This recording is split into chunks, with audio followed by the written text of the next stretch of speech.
भोलेनाथ तुम्हारे जीवन को खुशियों से भरे। नूतन वर्ष नूतन संवत्सर आ रहा है, सबको बहुत बहुत बधाइयाँ देते हैं।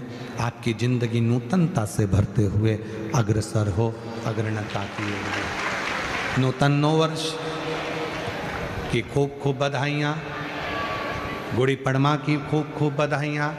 नवरात्रे आ रहे हैं, अब की बार माँ दुर्गा भवानी डोली में बैठकर आ रही है, सबको खुशियाँ देगी, आनंद देगी, ऐसा भाव रखते हैं। आज से नवरात्रे प्रारंभ हुए हैं, 9 दिन तक आप लोग एक मंत्र का उच्चारण हमेशा करते आए माँ जगत जननी के, जगत जगदम्बा के। जयंती मंगला काली भद्रकाली कपालिनी दुर्गा क्षमा शिवा गात्री स्वाहा स्वधा नमस्तुते।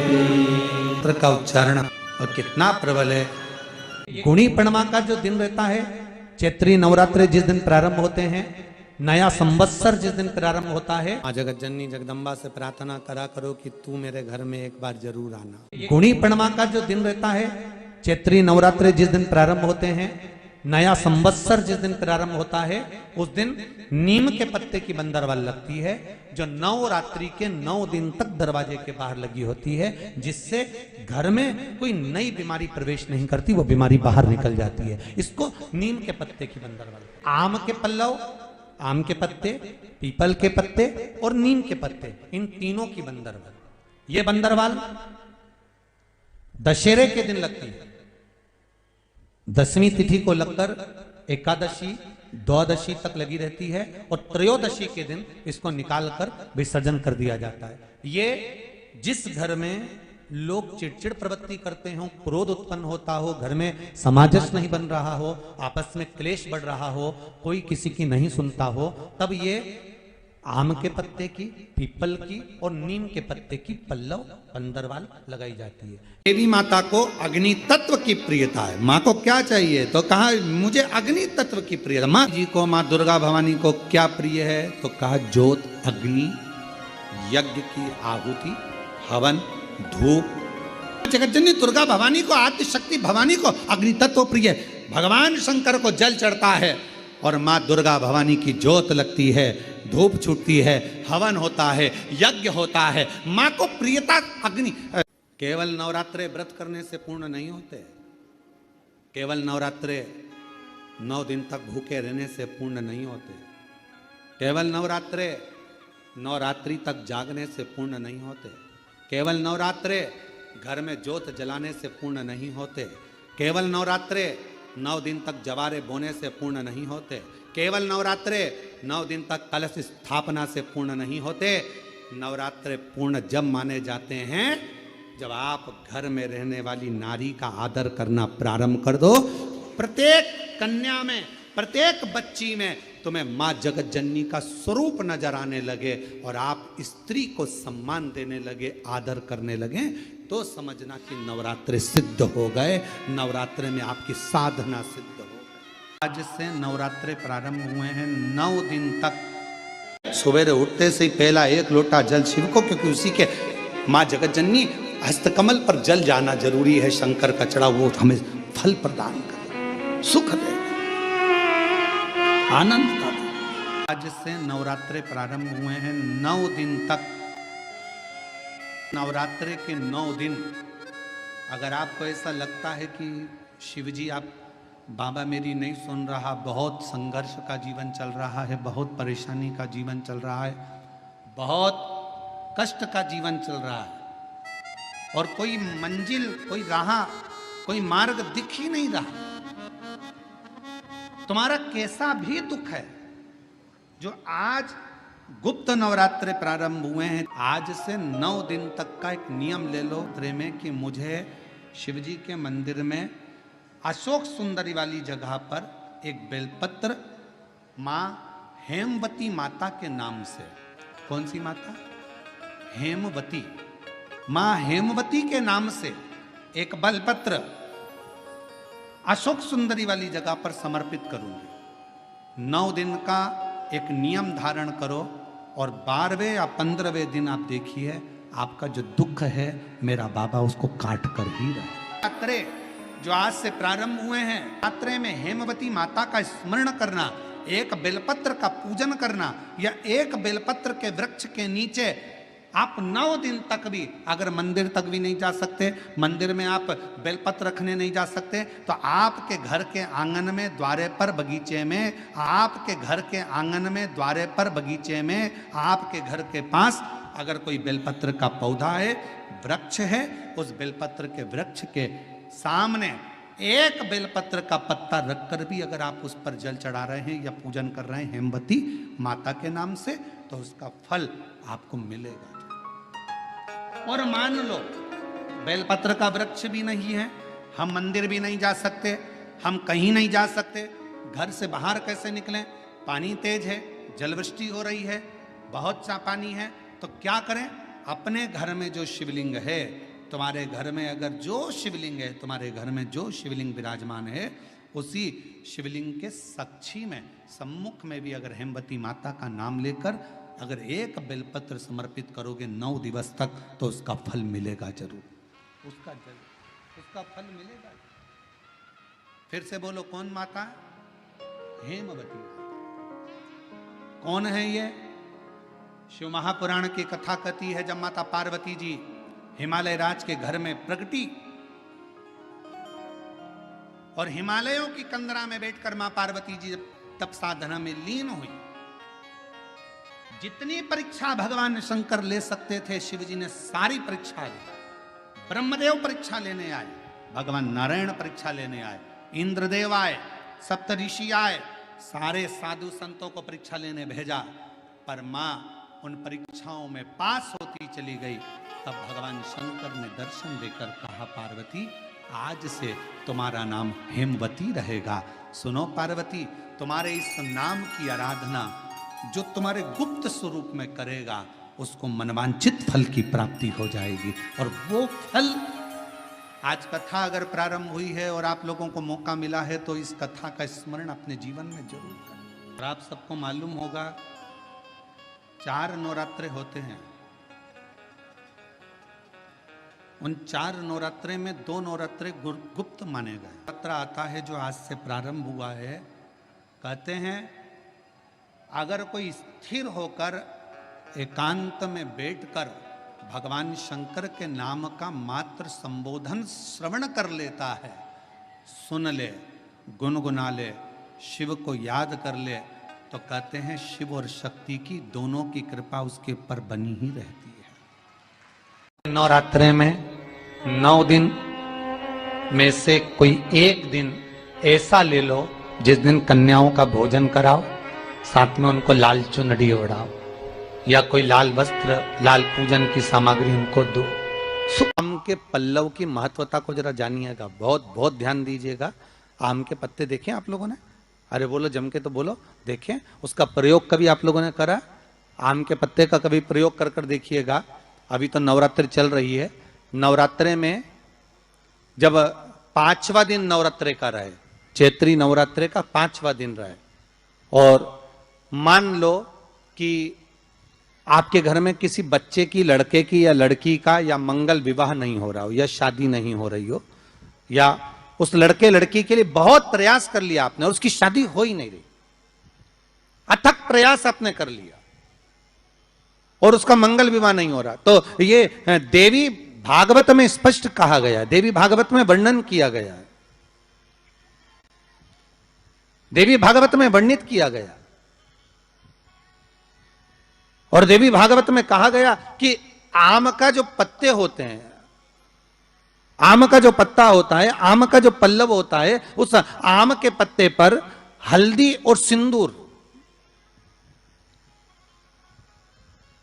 इन दोनों से स्वस्तिक का निर्माण किया जाए। देवी भागवत का संवाद है, बहुत ध्यान देना महाराज। जिन कन्याओं का विवाह ना हो पंचमी के दिन, नवरात्रे की कोई सी भी पंचमी, मतलब जो पंचमी तिथि पड़ेगी, कोई भी नवरात्र हो, चाहे वो 4 नवरात्रे में से, चाहे वो पौष का हो, अश्विन का हो, चैत्र का हो, आषाढ़ का हो, किसी भी नवरात्रि में आप कर सकते हैं। एक पान के पत्ते पर, एक ही पत्ते पर जो दो स्वस्तिक बनेंगे, एक हल्दी का बनेगा, एक सिंदूर का बनेगा। बस अंतर इतना है, जो हल्दी का स्वस्तिक है उस पर कंकु के चावल अर्थात रौली के चावल, रोली कुंकू के चावल रखना है, और जो सिंदूर का है उस पे हल्दी के चावल रखना। इतना रखकर जिस लड़का लड़की का विवाह नहीं होता उसकी हथेली पर रखकर उसका नाम और गोत्र बोलकर महाराज उसको ले जाकर नीम के पेड़ के नीचे उसको रख दिया जाता है। मात्र 3.5 या 4 महीने ऐसे रहते हैं जिसके अंदर उस लड़का लड़की का विवाह पक्का हो जाता है। जिसका विवाह नहीं होता केवल उसी के लिए, जिसका मंगल विवाह ना हो रहा, आम के पल्लव में शिव का वर प्रदान है, आम के पल्लव में शंकर का आशीर्वाद। इसका वर है ये शंकर का। 11 आम के जो पत्ते जिस डाली में लगे होते हैं वो डाली कोमल सी डाली, 11 टुकड़े महाराज एक कच्चे सूत से लपेटकर 11 बार उसका भाग, जब उसको लपेट लोगे इस तरह से इकट्ठा करके, आगे का जो भाग है 11 बार कच्चा सूत लपेटने के बाद जो भाग पीछे का आगे का कोई भी हो उसको शहद में डुबाकर शिव जी को समर्पित कर दो। किस जगह पर रखना है? अशोक सुंदरी वाली जगह। अशोक सुंदरी की जगह जानते हो आप लोग, पहले भी आपको बताया है, आज फिर आपको वर्णन कर दें। जैसे ये गोल जलाधारी है, ये शिवलिंग रखा है, ये 2 जहां से पानी बह रहा है बाबा के चरणारविंद, राइट में श्री गणेश जी का स्थान, लेफ्ट में कार्तिकेय का स्थान, बीच में अशोक सुंदरी की जगह। शंकर भगवान की 6 लड़कियां हैं।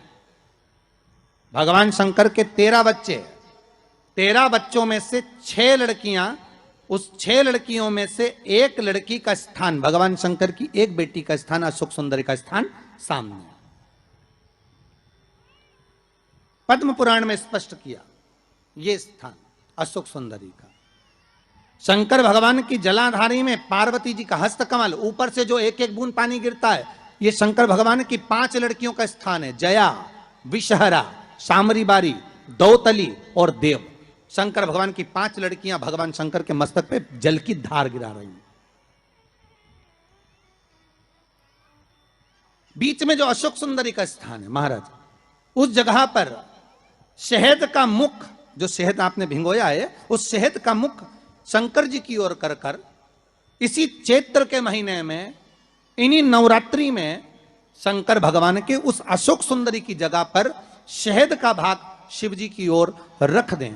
महाराज अगर घर में संपदा की कमी हो या कोई पैसा खा गया हो, रुपया नहीं दे रहा हो, पैसा अटक गया हो, तो उस शहद को शिव जी की ओर मुख कर कर उस आम के पल्लव की जो डंडी है उसको 11 डंडी को वहां रख दीजिए और उससे अपनी कामना कर कर आ जाइए। हो सके उस शहद में से थोड़ा सा शहद किसी रुमाल पर, किसी कपड़े में लगाकर उसको रख लीजिए। जिस व्यक्ति से पैसे लेना है, जिस व्यक्ति से पैसे मांग रहे हो, उससे एक बार जाकर मिल लीजिए, एक बार उसको खबर कर दीजिए। बाबा चाहेगा भोलेनाथ तो नवरात्रि में ही पैसा वापिस आ जाएगा, अगर शिव कृपा कर देगा। ये बाबा की करुणा। आम का पल्लव कोई साधारण नहीं जिसको कलश के ऊपर रखा जाता है, शिव की कृपा।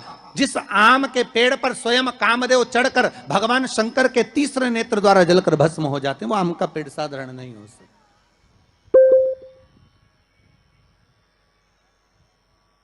सहज नहीं है। और वैसे भी शिव शिव है। घर में ज्यादा रोग हो, बीमारी हो, ज्यादा तकलीफें आ रही हो, कष्ट बढ़ रहा हो, बीमारियां बढ़ रही हो, या भय लग रहा हो, डर लग रहा हो, हृदय चित्त में कहीं ना कहीं आपको भय का भान हो रहा हो, तो 1 लोटा पानी, एक कलश में जल भर कर रख लीजिए और रात भर उसको रखे रहने दो। नवरात्र चल रहा है, उस कलश को रात भर रखकर सुबह सुबह उस कलश में एक बेलपत्र डालकर उस जल को नीम के पेड़ के नीचे, जहां चैत्री नवरात्रि में नीम के पेड़ के नीचे सारी विद्याएं, आद्य शक्तियां, सारी देवी उस नीम के पेड़ के नीचे विराजमान रहती हैं। उस कलश में एक बेलपत्र डालकर रात भर रखकर उस जल को पूरे घर में घुमाकर उस नीम के पेड़ के नीचे समर्पित कर दीजिए महाराज। घर में भय लगना बंद हो जाएगा, कोई बड़ी बीमारी आपको घेरेगी नहीं और उस बीमारी से, उस रोग से आप मुक्त रहेंगे। उस बीमारी से, उस रोग से आप मुक्त पाएंगे। वो बीमारी आपको घेर नहीं। विश्वनाथ को कुछ नहीं चाहिए, मेरे शंकर को चाहिए क्या? अगर आपके जीवन में ऐसा लगे कि बहुत बड़ी बीमारी आ गई और आपके घर का व्यक्ति वेंटिलेटर पर पड़ा हुआ है, तो शमी के वृक्ष के फूल ले आओ 7, और शमी के वृक्ष के 7 फूल लाकर एक एक फूल शंकर भगवान को श्री शिवाय नमस्तुभ्यम कहकर उस व्यक्ति के लिए जो पड़ा हुआ है, अंतिम सांसें गिन रहा है, जिसको अटैक आ गया, अंतिम सांसों में जो गिन रहा है, उसके नाम से भगवान शंकर पर चढ़ाना प्रारंभ कर दो। मात्र 7 पुष्प उस शमी के वृक्ष के 7 पुष्प आप शिव को समर्पित करिए, उसका नाम और गोत्र बोलकर, और भगवान शंकर का मूल मंत्र श्री शिवाय, जम के बोलिए श्री शिवाय नमस्तुभ्यम बोलकर एक एक शमी का फूल शंकर पर चढ़ाना प्रारंभ कर दो। फिर आगे वो विश्वनाथ की मर्जी है, वो प्राण कैसे लेकर वापिस आता है, उस काल से छुड़ाकर महाकाल कैसे लाता है, ये वो जाने। आपका फर्ज केवल आप अदा करिए। जब अंत में डॉक्टर भी हार जाते हैं, जब अंत में डॉक्टर भी कह देते हैं कि अब हमारे बस का नहीं है, अब तो उस परमात्मा के हाथ में, मतलब डॉक्टर को भी मालूम है कि एक डॉक्टर बैठा हुआ, एक डॉक्टर और है, वो बस वो थोड़ा सा दूर तो रहता है पर करीब भी बहुत है। कई लोग कहते हैं गुरुजी वो कैलाश पर रहता है बहुत, तो उनको बुलाएंगे तो आएंगे। हमने कहा कैलाश पर तो रहता ही नहीं है, जहाँ भक्त है वहाँ भगवान, वो दूर तो रहता ही नहीं। आप तो बस केवल उसको बुलाने का प्रयास करिए, आप दिल से बस उसको हाजिर, वो दिल से बुलाओ तो उसको। इसलिए देवी भागवत में लिखा है कि नवरात्रि में एक दिन, जैसे प्रतिपदा है, पहला दिन है तो एक कन्या का पूजन करो, द्वितीया है तो 2 कन्या का पूजन करो, तृतीया है तो 3 कन्या का पूजन करो, चतुर्थी है तो 4 कन्या का पूजन करो, पंचमी है 5 कन्या का पूजन करो, छठ है 6 कन्या का पूजन करो, सप्तमी है 7 कन्या का पूजन करो, अष्टमी है 8 कन्या का पूजन करो, नवमी है, जम के बोलो, 9 कन्याओं का पूजन करो। और अगर इस तरह से आप पूजन नहीं कर सकते नवरात्रि में, तो 9 कन्याओं का पूजन एक साथ, या तो अष्टमी के दिन या नवमी के दिन कर दो, या मध्य में, बीच में भी आप कर सकते हो एक साथ। पर अगर आपकी कोई कामना है, आपकी कोई इच्छा है, मालूम पड़े, जैसे कई लोग कहते हैं कि हमारी इच्छा है, हमारी वो मकान नहीं बिक रहा, या हमारी वो जमीन नहीं खरीदी जा रही, या हमारी कोई कंपनी नहीं डल रही, या हमारे काम में ये अड़चन आ रही है, तो नवरात्रि में, 4 नवरात्रि में से किसी भी नवरात्रि में आप नियम बना लो कि एक कलश की स्थापना कर कर एक दिन में एक कन्या का पूजन कर कर उसको भोजन कराना, लाल वस्त्र देना, लाल चुनरी देना, दूसरे दिन में 2 कन्याओं का पूजन कर कर लाल वस्त्र ओढ़ाना, लाल चुनरी देना, तीसरे दिन में 3, चौथे दिन में 4, 5वें दिन में 5, ऐसे 7-9 दिन तक एक एक कन्याओं के क्रम को बढ़ाते बढ़ाते बढ़ाते बढ़ाते आप उस पूजन का विधान प्रबल कर सकते। क्या मैं नवरात्रि में अगर मान लो कोई साधना करना हो तो कौन सी साधना करना चाहिए? हम किसकी आराधना करें? हम 9 दिन तक किसकी साधना करें? तो अगर बन सके तो देवी भागवत में सबसे सुंदर साधना यही है कि हम एक दिन में एक कन्या के चरण धोकर पूजन कर कर उस कन्या को भोजन कराकर उसका स्मरण करें। हाँ, ये जरूर है, अभी कोरोना महामारी चल रही है तो इस नवरात्रि में भले ना करें, पर आगे की नवरात्रि में जब नवरात्रि अच्छे रहें, कोरोना से मुक्त रहें, तब आप किसी कन्या को एक दिन में 1, 2 दिन में 2, 3 दिन में 3, 4 दिन में 4, 5 दिन में 5, ऐसे नवरात्रि 4 बार जो नवरात्रि आती, किसी भी नवरात्रि में आप स्मरण कर उसका फल मिलेगा।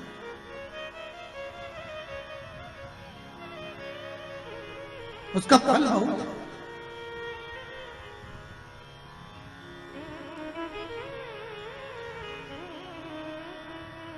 जैसे बेलपत्री का किया गया दान छिन्न नहीं माना गया। किस चीज का दान? जम के बोलिए जरा। बेलपत्री। बेलपत्री का किया गया दान छिन्न दान नहीं है। समाप्ति नहीं होती। बेलपत्री अगर आपने कोई आपसे कहा जी तुम्हारे यहाँ बेलपत्री लगी है, जरा 8-10 दे दोगी क्या? बिल्कुल। और उससे कहो बेलपत्र तू मत तोड़, हम तोड़ कर देते, और अपने हाथ से बेलपत्र निकाल कर उसको दो दान। ये छिन्न दान नहीं है, ये समाप्त नहीं होता। ये बेलपत्र का दान अविरल दान बढ़ता है।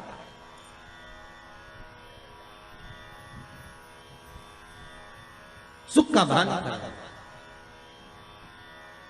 ये छिन्न होने वाला नहीं। अभी प्रिय है पुष्प में आंक का पुष्प, जो आंकड़े का पुष्प होता है शंकर को बड़ा प्रिय है। और दूसरे नंबर पर शंकर को प्रिय है शमी का पुष्प, बहुत ध्यान देना महाराज। तीसरे नंबर पर शंकर को प्रिय है महाराज सरसों का पुष्प। सरसों होती है ना, जो राई अपन बोते हैं, सरसों बोते हैं, उसमें पीले कलर का जो पुष्प लगता है। हमारा तो निवेदन रहता है जब तक सरसों आए तो प्रयास करा करो कि सरसों के 108 पुष्प शंकर भगवान पर चढ़ाना प्रारंभ कर दो। महाराज ये पक्का है कि वर्ष भर कोई बड़ी बीमारी आपको घेर नहीं सकती अगर सरसों के फूल शिव को चढ़ रहे हैं तो।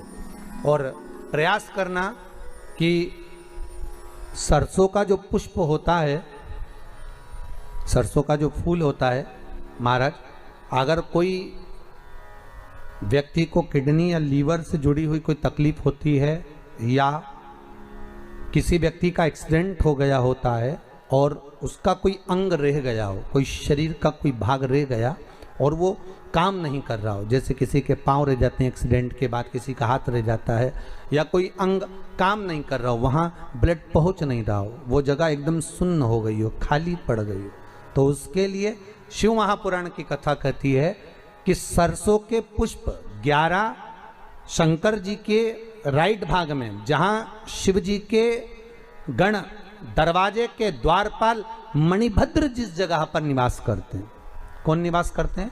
मणिभद्र। शंकर जी के दरवाजे के द्वारपाल हैं मणिभद्र जी। तो मणिभद्र दरवाजे के द्वारपाल में राइट भाग में मणिभद्र जी विराजते हैं। मतलब राइट भाग कौन सा हुआ? जब आप मंदिर से बाहर निकलेंगे तो राइट भाग, मंदिर में प्रवेश करेंगे जब राइट नहीं होना चाहिए, आप मंदिर से जब जाएं तो राइट भाग। मतलब आप मंदिर से राइट से जाएंगे तो शंकर जी का भी राइट हो जाएगा, क्योंकि शिव जी ऐसे बैठे हैं तो शंकर जी का भी राइट हो गया, देवता उनका भी राइट हो गया, तो राइट भाग सीधा हाथ मणिभद्र जी का स्थान। 11 सरसों के पुष्प मणिभद्र के उस द्वार पर आप रख दीजिए, और मणिभद्र के द्वार पर रखकर अंदर जाकर 108 वापिस जब आप बाहर निकल रहे हैं, ये पुष्प आप रखने के बाद एक बार बाहर जाएंगे, फिर वापिस आएंगे मणिभद्र के रखने के बाद, और अंदर जाकर 108 सरसों के पुष्प शंकर को समर्पित करेंगे महाराज। उस सरसों के पुष्प जो शिव जी को आप समर्पित कर रहे हैं उसको वापिस लेकर आएंगे, श्री शिवाय नमस्तुभ्यम बोलकर उस सरसों के पुष्प को महाराज सरसों के तेल की बोतल में उसको डाल लीजिए। शंकर भगवान को किसी भी प्रदोष में, शाम के समय प्रदोष काल में उस तेल को वापस ले जाकर चढ़ा दीजिए शिव जी को, उसको वापस लेकर आ जाइए। उस तेल का प्रयोग आप नाभि में डालिए, और जो शरीर काम नहीं कर रहा उस स्थान पर कम से कम 15 दिन 20 दिन तक उसकी मालिश करना प्रारंभ करिए। बाबा चाहेगा तो चलाने का प्रयास कर देगा और वो अंग, वो शरीर काम करने लगेगा। मणिभद्र का स्मरण, श्री शिवाय नमस्तुभ्यम, सब बोलिए एक बार जमकर, श्री, अरे पहले बोल दिया, हमारे साथ तो बोलो, श्री शिवाय नमस्तुभ्यम। भगवान शिव के मंत्र का स्मरण कर कर करते सरसों का जो पुष्प है उसमें आनंद की अनुभूति है, आनंद की अनुभूति। अमृत के बूंद से प्रकट हुआ है पान का पत्ता। 33 करोड़ देवताओं के पूजन में, पाठ में, अर्चना में ये अमृत का पत्ता काम आएगा। जिस जल के पात्र में यह पत्ता रखा रहेगा वो जल क्षीर सागर के अमृत तुल्य हो जाएगा, क्षीर सागर के अमृत तुल्य। घर में लड़ाई चल रही है, क्रोध हो रहा है, विवाद हो रहा है, आपस में परिवार टूट रहा है, विवाद हो रहा है, पति पत्नी में झगड़ा हो रहा है, अदालत तक बात पहुंच गई, तलाक तक बात पहुंच गई, तो भी अगर एक श्रीफल को लेकर घर में घुमाकर उस पे लच्छा लपेटकर तुमरुका जी का नाम लेकर जिस पति पत्नी में झगड़ा और उसके नाम का मोली लच्छा, लच्छा जानते हो मोली जो हाथ में बांधते हैं, नाड़ा, उसको लपेटकर अगर शंकर जी के मंदिर में ले जाकर उसको समर्पित कर दिया जाए तुमरुका जी के नाम से, तो पति और पत्नी में बैर होना समाप्त हो जाता है, दोनों में प्रेम बढ़ जाता है। तलाक की भी बात चल रही हो तो दोनों में प्रेम हो जाता है। तलाक नवरात्रे चाहे चैत्र के आए नवरात्रे, चाहे सर्दियाँ आए, चाहे गुप्त नवरात्रे आए, उसमें शंकर भगवान की जितनी जितनी आराधना करोगे उतनी उतनी जगत जननी जगदम्बा दुर्गा प्रसन्न होती चली जाती है और वर देती चली जाती है। उतनी पत्र में यदि पंचमी के दिन एक पुष्प में थोड़ा इत्र लगाकर ले जाना और इत्र ले जाकर बाबा के उस पंखड़ियों को बाबा के ऊपर बिखेरना, श्रृंगार करना। इत्र भगवान शंकर उसके मन की कामना को पूर्ण नमस्ते दोस्तों, हर हर महादेव। चैत्र के नवरात्र शुरू होने वाले हैं 19 मार्च से 27 मार्च तक चैत्र के नवरात्र रहेंगे। जिस कन्या का विवाह नहीं हो रहा हो वह लोग यह उपाय अवश्य करें। आम के पत्ते पर पंचमी के दिन, नवरात्र की जो पंचमी होती है, नवरात्र की पंचमी के दिन आम के पत्ते पर हल्दी से और कुमकुम से स्वास्तिक बनाकर, और जो कुमकुम का स्वास्तिक हो, जिस पे कुमकुम का स्वास्तिक बनाया है उसमें हल्दी का चावल तथा जो हल्दी का कुमकुम बनाया है उस पे कुमकुम के चावल रखकर, अगर लड़के लड़की के हथेली पे रखकर नीम के पेड़ पर रख दिया जाता है तो उसका विवाह जल्द से जल्द हो जाता है। तथा इस वीडियो में जितने उपाय बताए गए हैं उसको आप लोग अवश्य करें। नवरात्र की सारी विधि तथा जानकारी इस वीडियो में बताई गई है। हर हर महादेव। श्री शिवाय नमस्तुभ्यम।